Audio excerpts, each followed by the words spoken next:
Preparing to go live. I'm going to start with the music. Adam? Starting with music.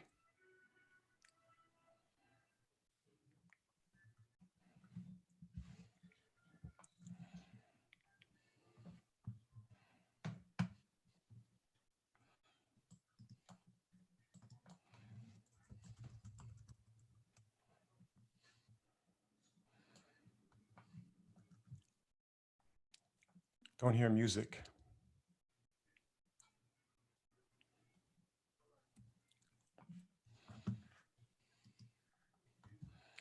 Is the music there, Adam? Yes, the music played and we are live. You're up. Hello out there. I'm Ken Frieden, streaming live from Syracuse, New York. Thanks for watching our second performance at the Virtual Comedy Café. Today is April 23rd, 2020, and the news is sickening. So why tell jokes? As we say in Yiddish, lachen is gesund. Laughing is healthy. Doktorim heißen lachen. Doctors prescribe laughter. For an hour today, let's take that medicine and forget about the news. A dozen young performers from Syracuse University will entertain you. For the past 2 months, they've worked with Stephen Rosenfield. He directs the American Comedy Institute in Manhattan, and he's the author of the terrific book, Mastering Stand-Up. We had planned for him to run workshops here in Syracuse, but when social distancing started, we switched to Zoom. Only problem with performing for you on Zoom and streaming to the web is that we can't hear you laughing. My students are excited to share their original shticks. The first performer is a first-year student. He's from nearby Baldwinsville, New York. Please welcome Ryan Micho.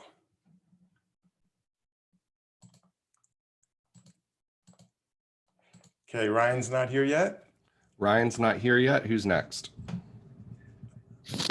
Ryan said he's having trouble with the link. Okay, so Nama's there, right? We moved. So I'm pleased to present our next performer, Nama. Hi, everyone. It's great to be here. It's good to see you all. I'm Nama. I am from Atlanta, Georgia. And yeah, I get it. Atlanta, like, why did you come to Syracuse? I wanted to move far away from home, but still keep those homey vibes. So I moved from the south to the south of Canada. And so far it's been great. But there have been a few things that have shocked me. You know, where I come from, people keep their racism in the closet. Like literally it hangs like right next to the white robe. Like if they're gonna be racist, they gotta be low key about it out of respect for the history. I grew up surrounded by traditional Southern culture. You know, right outside of Atlanta, you'll pass your first rebel shop. You know what that is? Have you heard of the Civil War? I mean, you know, the one y'all like won. In the South, rebel shops, they're everywhere. They're like Confederate gift shops, but we just call them museums. They sell exactly what you think they sell. They have like t-shirts, flags, beautiful selection of second place trophies. The women in these shops, they all keep in touch with their sorority, Kappa Kappa Kappa. It's very welcoming. I was 7 when I realized my mother was a lesbian. We were leaving a grocery store and my mom hadn't bought anything that wasn't on the list. Lesbian, for sure. Before that, I just thought all the toolboxes in my house were my dad's, wherever he was. It's gonna come get them. You know, before Corona, of course, straight women just walk into grocery stores and they get tons of things they don't need. Like they see a mega pack on sale of LaCroix and they think, yes, I need this in my life. But lesbians look at that sale the same way they look at men. Unnecessary, not essential to the process. No, you think your dating pool is small. Like my mom's looking for a nice Jewish lesbian, age 50 to 55 in Atlanta, Georgia. That's essentially just the JCC softball team. The pool is so small, they don't even need online dating. They just have a Facebook group. When I went home for winter break, I found the entire Facebook group. It's like 9 Jewish lesbians sitting in my living room. They were doing the perfect intersection of Judaism and lesbianism. They were eating brisket and watching Orange is the New Black. You know, having a lesbian mom has made me like slightly homophobic. Like you guys see 2 lesbians making out and you're like, nice, like so cool. I see 2 lesbians making out and I'm like, Mom, stop. Yeah. Thank you so much. I believe I am supposed to be introducing Nate, and I'm not sure where Nate is. Is he here? Yeah, I'm right here. Mhm. Hi. Okay. Coming to you next, the great Nate. Nate the Great would be spectacular, like the detective. All right. It has been all over the news. Okay. It has been all over the news for the last couple of months. It's been causing chaos throughout the country. Of course, I'm talking about the new sandwich at KFC. 2 glazed donuts with fried chicken in the middle. Is there anything more patriotic? In Japan, they put raw fish over rice. In Mexico, they put beef and cheese in a shell.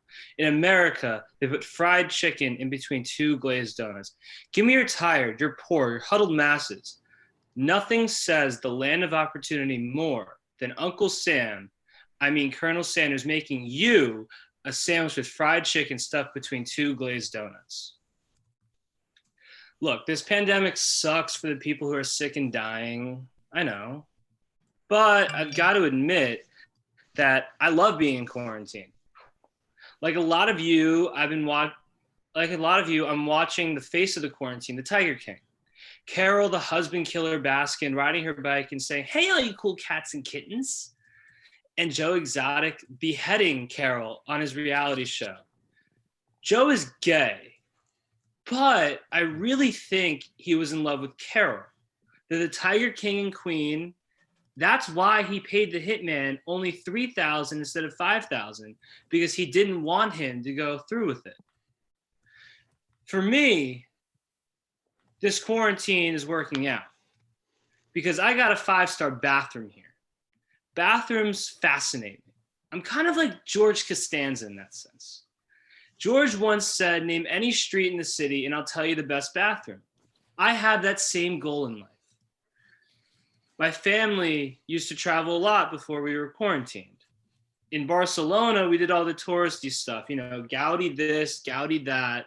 We went to a soccer game. They won. Messi and Neymar both scored. But the thing I remember more than anything is that bathroom in that soccer stadium, Camp Nou.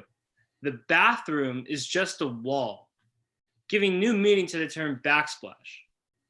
We went to Wrigley Field, home of the Chicago Cubs. Yeah. The ivy, the history, wonderful. But the bathroom had no urinals.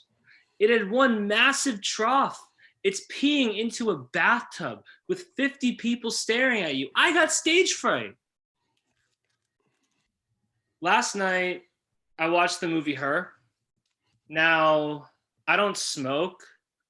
I've never been high, but I have to believe that when Spike Jonze wrote the movie Her, he had to have been high. What if, I wrote a movie about how a dude falls in love, but get this, it's not with a girl. It's not with a guy either, but it's with his computer. And then Seth Rogen responds, "Wow, bro, you just blew my mind, man. Man, you'll win an Oscar." The movie Her is straight out of a 5-year-old Mad Lib. Name, Theo, falls in love with noun, computer. The movie will almost certainly make you start to see and hear Siri in a different light. Apparently, you could just slap Scarlett Johansson's voice onto anything and it'll make it sound sexy. Getting on the 4 train and hearing, "Please move away from the doors." Or imagine all the crashes if Scarlett Johansson was the voice of Waze. This movie also made a 100 movie must watch list. Having this on a list with Godfather is like going to a 5-star restaurant and asking for a KFC fried chicken and donut sandwich. All right, thank you guys. Next up, we got who's up next? We got Drew.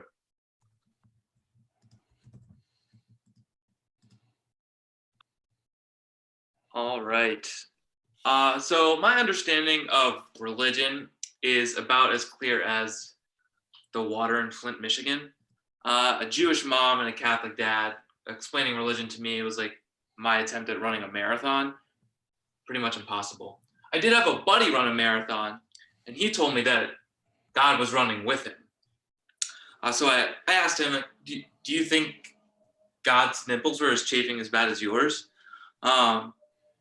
He didn't appreciate that. He always said that God comes first, which led me to ask, did God beat you? Did he beat the Kenyan guys? Because they're pretty fast. I saw it at school too. My girlfriend said, God speaks to me. What she was telling me is that this all-powerful being who controls what happens on earth has time to talk to you. Okay, yeah, sure, I buy it. You blacked out at Lucy's last night and threw up your mac and cheese calzone, and God chose you. I guess God has really had to change his strategy for communicating with us normal people here on earth.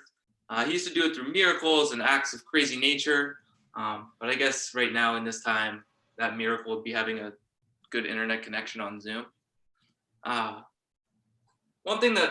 The one time I believed in God was when I got through TSA with my 90-something-year-old grandma.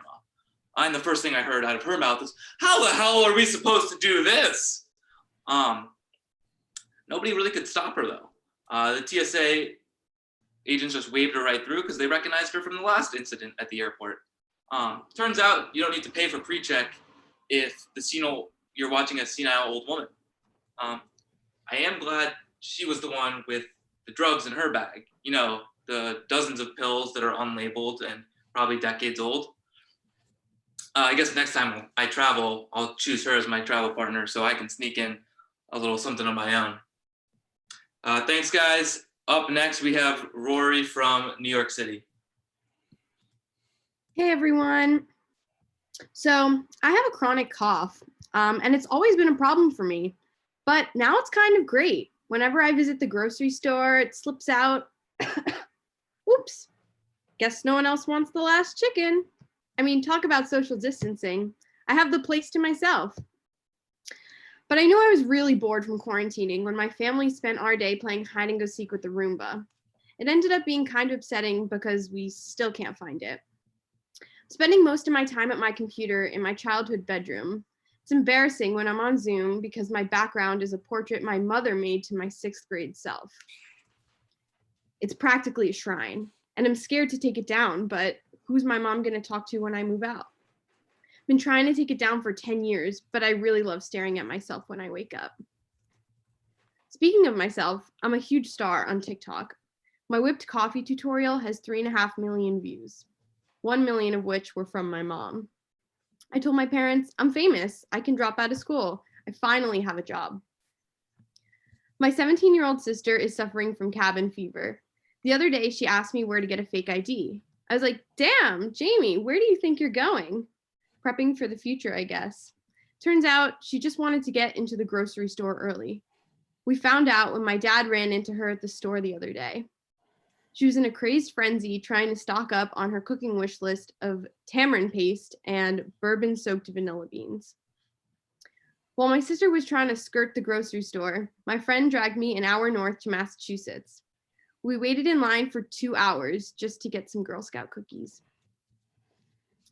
So my dad can get into the store early because he's over 60. In the good old days, I would get ID'd at the bar, but now he's getting ID'd at the grocery store. He went to Costco and came back with some fitness equipment, a 10-pound bag of basmati rice for dips, a watermelon for squats. You know, this pandemic is kind of like Hanukkah. Each night we ask ourselves, Will our White Claws and Wi-Fi last 8 days? And every day we celebrate that we haven't run out of toilet paper yet. We've got the UPS guy out here delivering gifts like he's Jewish Santa. Today we got a hair coloring kit from my mom. We opened it with gloves and Lysol wipes. It was the highlight of my day. Thank you. And next up is Josh S., a sophomore from Cleveland, Ohio.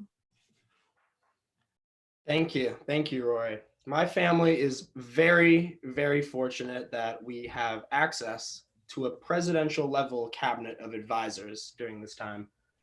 I am referring, of course, to my dad's poker game. If I ever need anything, my dad goes to his best source, his poker buddies. These are the people who he spends the most time with during the week. He even celebrates Shabbos with them. If I need my shirt pressed last minute before an interview, Bert, always raising Greenberg. Got pulled over for a DUI, Dave never folds Reuven. Tickets to the Browns game or front row seats at the shul for high holidays, Gary straight flush Friedman. Someone to examine that weird mole I have down below, our family doctor, Kenny Pocket Queens Goodman. My papa, who's a car dealer, even gets in on the game, so now everyone's driving a new Toyota. I know one day that they're going to find my future wife because they've been trying to set me up with Mark Weissman's daughter for years. And it's not just goods and services. These guys all have the latest scoop. I asked my dad, how come the Jews know everything before anyone else does? And he replied, he said, Josh, these Jews, they have this expression. It's called vistuzach. I said, Dad, what does that mean? He says, it's a Yiddish expression that roughly translates to what's happening. Jews just ask each other that, and that's how they find out everything. He then tells me a story about when President Trump decided to go undercover to determine if this was true. Trump dressed up as an Orthodox Jew, wearing the traditional black hat, beard, long black coat, the whole shebang. The president was secretly flown to Crown Heights, Brooklyn's most Jewish neighborhood. He goes to Mendy's Deli, and soon enough, a little old man comes shuffling inside. The president stops him. He whispers, Vistuzach. And the old man whispers back, Vistuzach? Oh, that schmuck Trump is in Brooklyn today. A couple months ago, my friends got mad at me when I said that I would never vote for Joe Biden. And they said, what, is he too far left for you? Do you not agree with his policies? I said, no. It's because Joe Biden is exactly like my grandfather. And I know for a fact that my grandfather cannot run this country. Not only can my grandfather not watch a full football game without falling asleep, but he got the dishwasher confused with the refrigerator the other day. If my Gramps puts plates in the freezer, then there's a 95% chance that Biden will forget the national anthem. I actually hate all people. Like, I hate interacting with them on a daily basis. Self-isolation, though, has been great for me because I've been able to perfect the art of being alone and avoiding other people. And speaking of seeing other people, I've always imagined what those campus and missions tours would look like if the guides actually told the truth about Syracuse. Like, I think it'd go a little bit like this. Hello, everyone. My name is Josh, and I will be your tour guide here today. Here at Syracuse University, there are lots of demonstrations in support of animal rights. Students love animals so much, they kill them for coats, boots, and hats.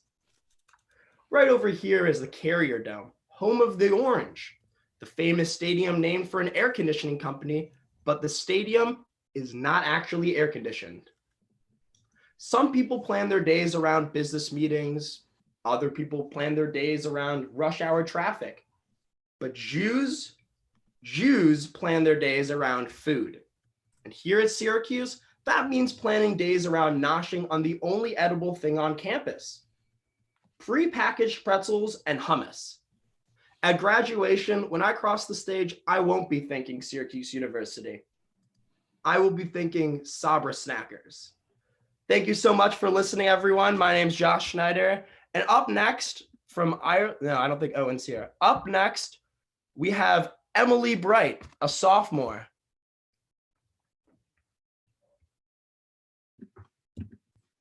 Okay. Hi, everyone. Good afternoon. Thank you for being here. So I've always been a pretty happy and positive person. In fact, my friends used to make fun of me and bully me because I was too positive. I wasn't upset by not having a Cartier ring or not owning a private island like the rest of them. In their eyes, they pitied me, but I knew my self-worth wasn't based on money. So I said to myself, I need to find some deep internal struggle. So I decided it's really hard to be anorexic and Jewish.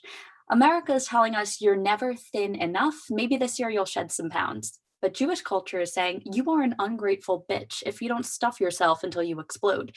There are Jews out there that don't know how to cook and suffering. As someone who's been there but now can indulge in my latkes, here's an anorexic girl's guide to the Jewish holidays. You must gossip your way through dinner. Instead of getting in line for brisket, spread rumors about how your cousin's new boyfriend is uncircumcised. Please, no one prepares you for a sight like that. And then have your great aunt check if it's true, against his will, of course. She'll confirm the boyfriend's gone. You need to drown yourself in Menashevitz along your grandma until she's so fucking wasted that she forgets to remind you that everyone gets fat one day, and I'm no exception. With her cigarette in hand, she goes, "Oh mon Dieu, Amélie, it's a shame, the French, they're never fat, only the Jews." Anyway, when you just drink wine, there's something about liquid calories that don't count or matter as much as food.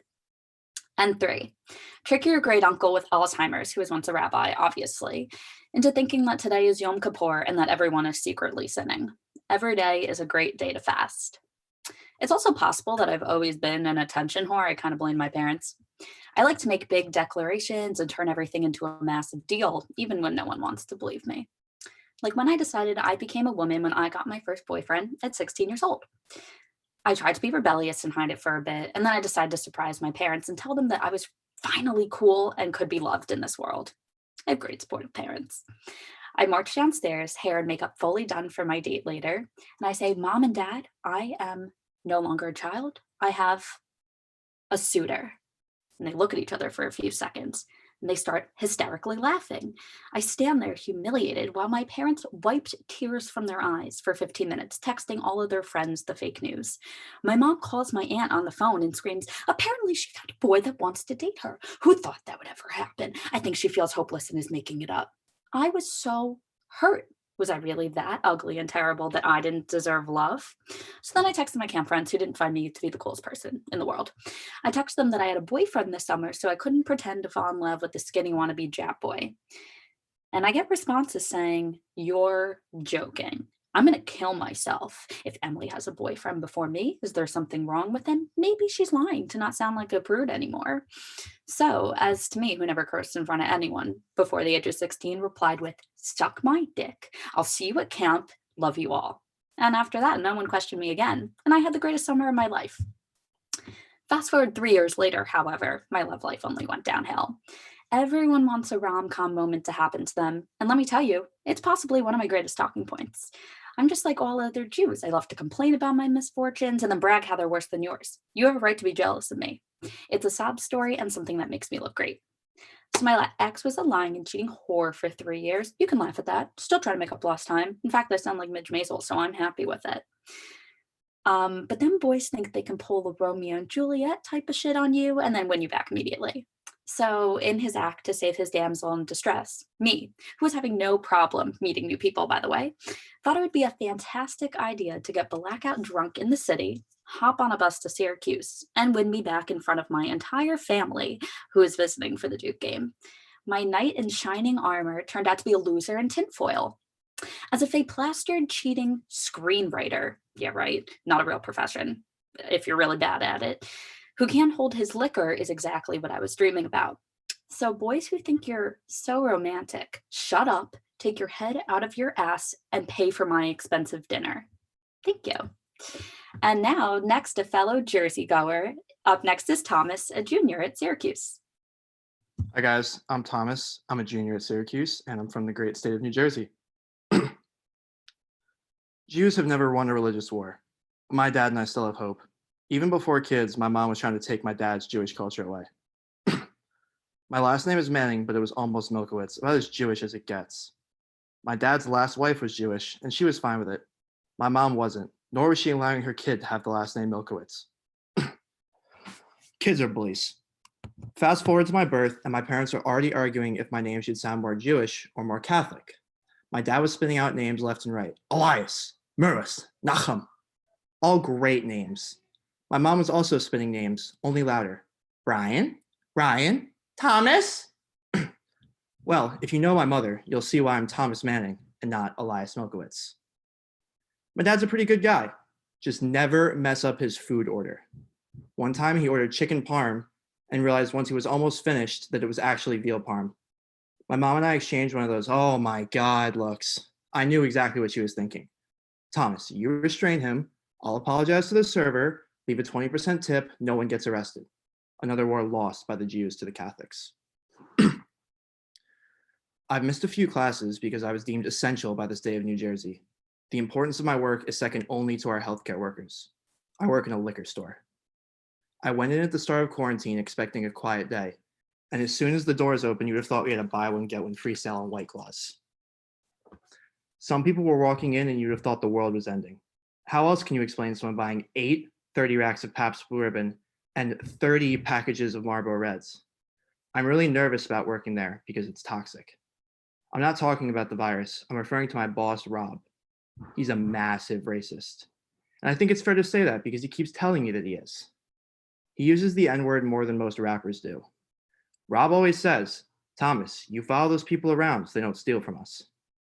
There's a lot of robbery going on, but it's actually robbing our customers with insanely marked up prices. At the liquor store where I work at, even my mom refuses to shop. Yesterday, one of our regulars came in. African-American dude walked right into the store, which you can't do right now. He asked for his usual bottle of Hennessy, and my boss said to him, we're about to run out because you people drink it all. The man was furious. He was ready to kill Rob. I was thinking, I don't like my boss either, but if he dies, who's going to sign my paycheck? Before it escalated, I had to break it up. I didn't say anything, just The customer sprinted out of the store so fast you'd have thought Rob had already called the cops. I think if I did that now, I'd be in jail for assault. Thank you guys. I'm Thomas Manning. Up next, we have who's next? Luca. Sorry. We have a junior from Maine, Luca Serio.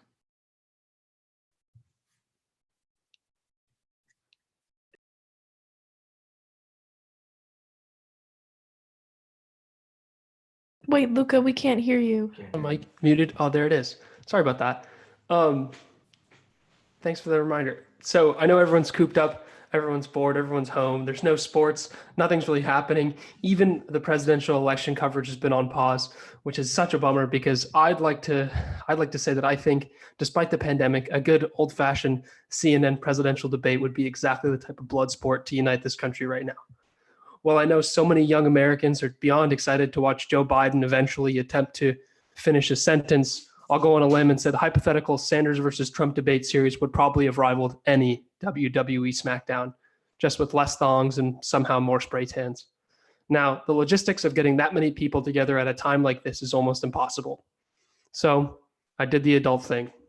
I went ahead and I asked CNN to let me do the entire debate series by myself. Now, you might be confused, but let's think about it for a second. You just have me standing up there alone, staring deep into the eyes of Anderson Cooper, right between the two podiums. He's obviously very confused at this point. Nobody told him.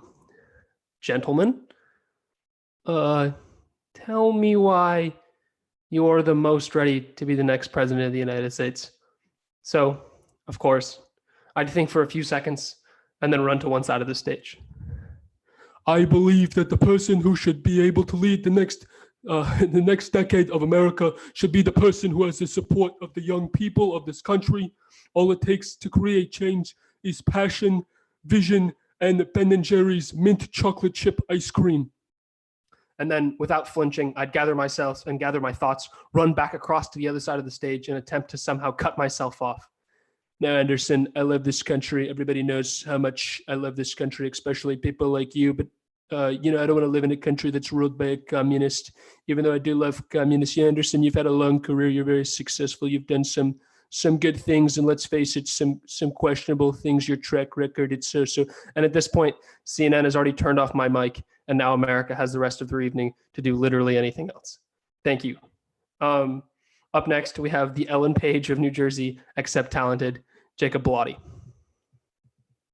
Thank you, Luca. That was actually incredibly funny. Really love those impressions. So my first Tinder date ever, I'm 5 miles deep in the woods with a complete stranger, and that's not even the worst part. He's majoring in trees. Not even like the fun kind, just like actual trees. And it showed. He wore tie-dye shirts, he had no social skills, and he owned a shoe. No, like that's it, he owned a single shoe. So he invites me to go hiking, and listen, I was a Boy Scout. Of course I'm into that. Category of porn choice is outdoor, so like, what could go wrong? This man picks me up and drives me over an hour from Syracuse. We get to like this little outlet for hiking, and there's no cell reception or other cars. Oh, bitch. I'm no idiot. I was totally nervous, but I figured this couldn't be any more dangerous than the Boy Scout campouts I had with Mr. Dory. Anyway, we start walking, and he's stopping to eat leaves or whatever the fuck tree majors do, and it just doesn't end. I've seen the Pine Barrens episode of The Sopranos. I know what happens in woods like this. We get about an hour into it, and he just stops in front of me. I'm completely sure I'm about to be murdered. Like, this is the Blair Witch Project. He's the witch, and I'm all 3 film students. It's funny what you think about when you think you're gonna die. The classic, life flashes before your eyes is not it. Like, why was I sitting there thinking about Kids Bop 7? That fact still haunts me to this day. I'm standing here in the middle of the woods with a stranger, and my mind is going, let's get it started in hot. Let's get it started in here. In the voices of 30, 11-year-old children. What is that? And I'm more petrified than Russell Crowe having to sing in a movie, and look how that turned out. I knew I only had seconds to react here. He turns around slowly, and I jump up faster than James Charles to a $700 meet and greet. You know the fight or flight instinct? Yeah, I chose the run the fuck away one, but I immediately tripped on a root. He runs over and gets on top of me. And that's the story of the weirdest sex I ever had. So I got a new phone number recently, and the company sold that number to telemarketers. I get at least 5 scam texts every day, and all of them start with, "Hey, Rebecca." I may have many personalities. One of them is Becky, but none of them are Rebecca. And these texts have gotten more and more aggressive. One recent one, "Hey, Rebecca, what are you good for if your man's dick is limp? Slip this in his beer, you slut." Followed by a link that could only be a portal to hell. So then I'm thinking, what am I good for if my man's dick is limp? Who are you to call me a slut? I'm genuinely hurt for Rebecca over here. Then I get this heartbreaking text from a friend of the real Rebecca saying, "It's hard to believe it'll be 2 years this year. I miss those late night trips to Sonic for those pickles slushies you liked." Okay. I've never been disrespectful of the dead. But if you're someone who liked pickle slushies from Sonic, maybe there's some sort of poetic justice here. I needed to find out who Rebecca was, but I could find less than a Google search result of Renee Zellweger talent.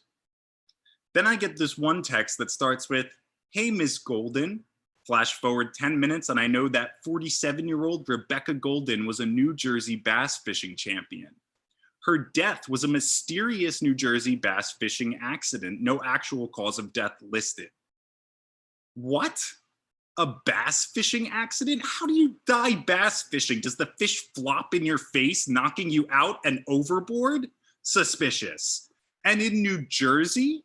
I've lived here for 22 years. If you're on a kayak under the Hackensack Bridge, you'd have better luck catching a dead body than a fish. So all of a sudden, I start feeling something I've never felt before, a purpose. I was put on this earth to solve the murder of Rebecca Golden. It all adds up. She dies in a mysterious accident. I'm giving her old phone number. She's a bass fishing champion. I don't have meaning in life. The dots all connect. Then it hits me. There's only one thing that could have caused this. Bass fishing was just a silly cover-up of the real crime here. The Sonic Pickle Slushies. This bitch loved those things, and when they killed her, Sonic covered it up in a freak accident. It's the only thing that makes sense. It's either that or Carol Baskin, and I couldn't find any link when I typed their names in a Google search. Thank you, and now a freshman from Baldwinsville, the incredibly funny and talented Annie Gorham. Thanks, Jacob. That was hysterical. I am routinely called Linda by telemarketers, so I relate to that a lot. I often like to stop and pull over on the highway whenever I see those billboards that are like, "Is hell real?" Because I like to think about it. On a boring highway, it's a reminder of life's hidden mysteries. Syracuse billboards, they really exercise the mind like no other. One that comes to mind is the Syracuse Friends for Life billboard. It's a picture of a fetus with the caption, "This is a fetus. This is my cat." You see, this fails as a piece of propaganda for me because it includes no other information or argument. So I'm driving by thinking, yeah, that is a fetus. You know what it isn't? A person. Anyways, you keep going, and right off of West Street, there's a billboard that features what is clearly a stock image of a teenager, and it just reads, "Tyler, typical teen, never uses weed." This is obviously some repackaged, just say no, war on drugs marketing that we know is racist and terrible and doesn't work, Tyler, just say you invest in private prisons and move along. We live in a society. Just give it to me straight. Tyler, typical teen, never uses weed, sure does use prison labor though. A little ways down the highway after that, we get to my personal favorite billboard after our boy Tyler. It's the billboard for Paradise Found, Syracuse's premier gentlemen's club. Now, the next logical train of thought here for me upon seeing this is, well, we are in Syracuse, not sure how premier it can get, but they tell you right on the sign, it's off exit 16A, behind the AutoZone. Get in the zone, my friends. Get in the zone. Up next, we have a sophomore from Oakton, Virginia, the iconic Chris Finn. Thank you. So great to be here. So I'm Asian. And growing up, I hated the stereotype that Asians can't drive. I used to get really offended. But then I turned 16 and I started driving. And I get it now. I understand. I'm not worried about myself. I'm a great driver. I never do more than 20 over the speed limit. I put my phone down when I see cops. I got my shit under control. I'm talking about drivers around me because I'm from Northern Virginia, or as I like to call it, West Korea. And I'm starting to realize now that, yeah, a lot of them just have no idea what's going on behind the wheel.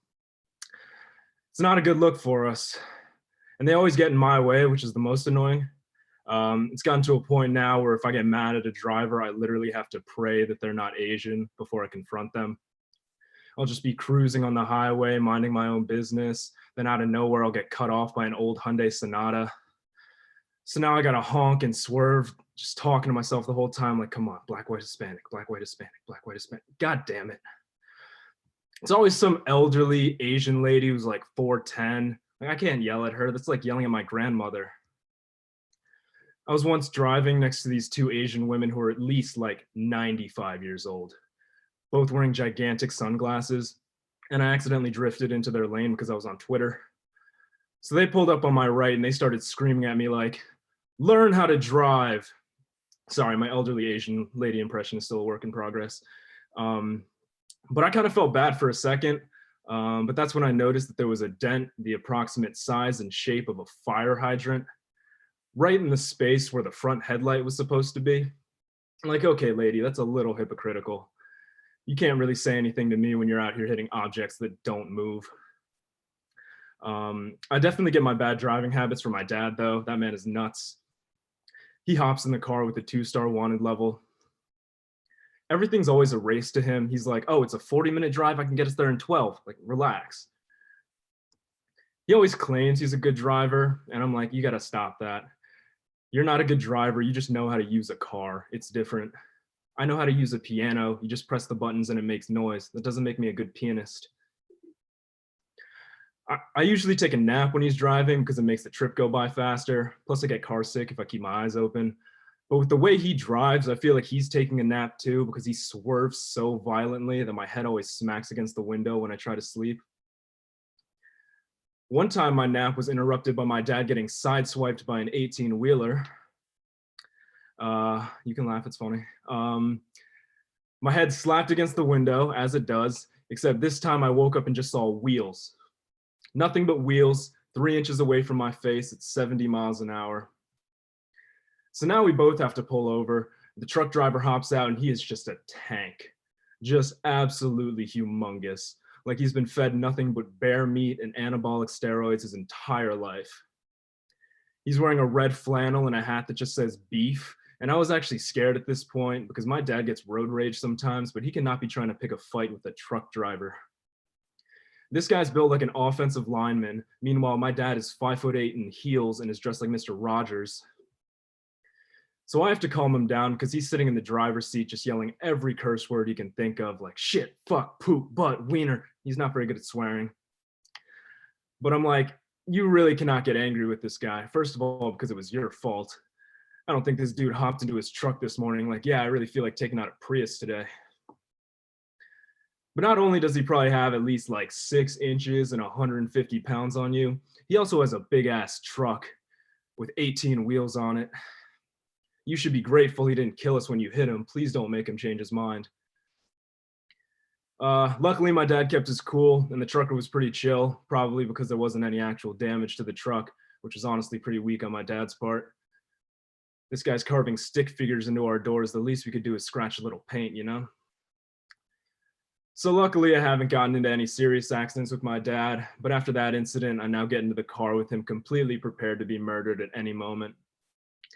It's gotten to the point now where if he's driving and I get nervous, I'll just start singing See You Again. I haven't even seen the Fast and the Furious movies, but he'll cut across 4 lanes of traffic to catch an exit ramp at 60 miles an hour, and I'll be like, it's been a long day. Thank you. Thank you. All right, and next up, we have a very funny freshman from Baldwinsville, New York. Please welcome Ryan Micho. Thank you. I went ice skating for the first time in a while recently. And ice skating is interesting because when there's ice outside, we avoid it at all costs. But when it's inside, we pay $15 to go on it, which is not how we handle most dangerous things. Like nobody's ever been like, hey man, you want to go hang out in that burning building? Yeah, it costs $15 to get in. For those of you who haven't skated in a while, the way it works is you lace up your skates and you wobble over to the rink door. And they actually have a little garbage can where you throw away your dignity. And then you step on the ice and all your dignity or all your coordination flies out the window. And the first thing you have to do when you ice skate is merge into oncoming skaters, which is a terrible starting point. Like imagine if you had never driven before, you were in the car with your dad and he was like, all right, so the right pedal is the gas, the left is the brake, and we're on the on-ramp to the highway, and we're about to get hit by this 18-wheeler. So take the wheel, merge. That's what your first step into skating is.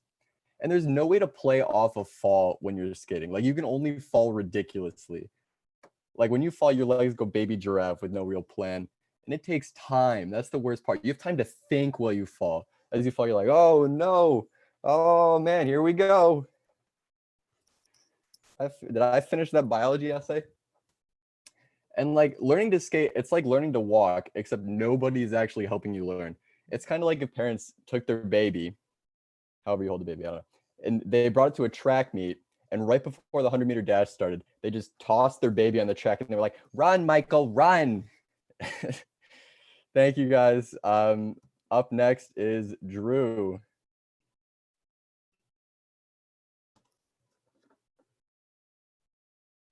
I think. Wait, I already went. Oh, who's up next? We already went. We're just waiting for Owen. And Okay. I don't. We also have some others who were performing last time. Who else is there? I guess you all tried out your new stuff, unless Allison wants to take hers. I think I agreed with you that it was good and tight as it was. Okay. So I don't really have anything to add. Good. Okay. So I guess I'll wrap up. Ken? Yes, Stephen. It's Steve. I'm here. My camera's not functioning for some Okay. reason, but I am here. Let me just, when you were going to wrap up, what were you going to do? I'm going to go ahead and end the live stream. Okay.